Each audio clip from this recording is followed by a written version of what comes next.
दोस्तों, लोकतंत्र सुरक्षा पार्टी के चीफ राजकुमार सैनी ने आज शनिवार को जंतर मंत्र पे जाके न कॉकरोच जनता पार्टी के धरने को समर्थन दे दिया।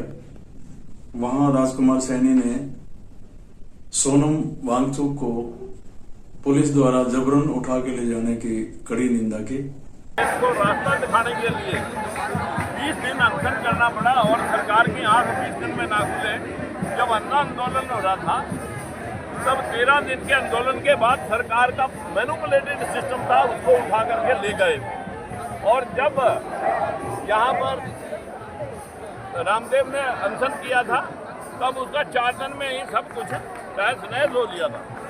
लेकिन हकीकत में यहाँ 20 दिन तक एक व्यक्ति प्राणों की आहुति लगा रहा है। एक आदमी इस देश का एक सितार है, इस देश को रास्ता दिखाने का एक मार्गदर्शक है, उसको इस प्रकार से मुंह छिपा करके कायरता से कपड़े में लपेट करके उठा के ले जाना।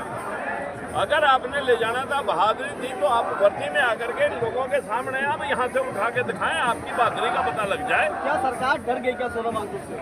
बिल्कुल सरकार डरी हुई है सोनम वांगचुक से। और ये भी मैं कह सकता हूँ, यहाँ जो ये लड़का दीपके जो है ना, ये भी एक युवा शक्ति को लेकर के नीट के पेपर को धर्मेंद्र प्रधान के इस्तीफे को लेकर के बैठा हुआ है।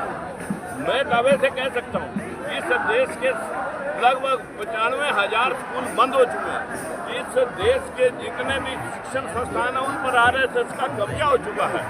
इस देश के सिस्टम पे जुडिशरी के ऊपर आज बोलने के लिए तैयार नहीं। जो इन बच्चों को कोकरोच बता रहा है वही जुडिशरी का सुप्रीम पद पर बैठ करके जो इनको कोकरोच बता रहा है।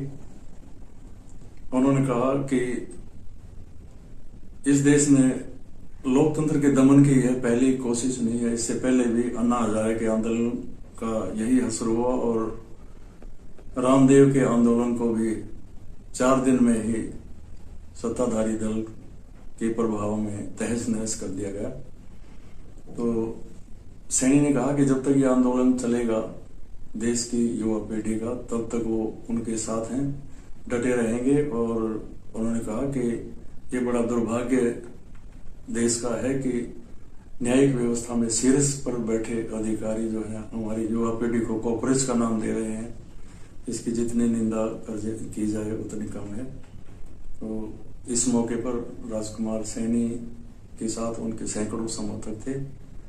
तो उसके बाद जंतर मंतर से आने के बाद उन्होंने यहाँ ये जानकारी दी। Thank you. जय हिंद।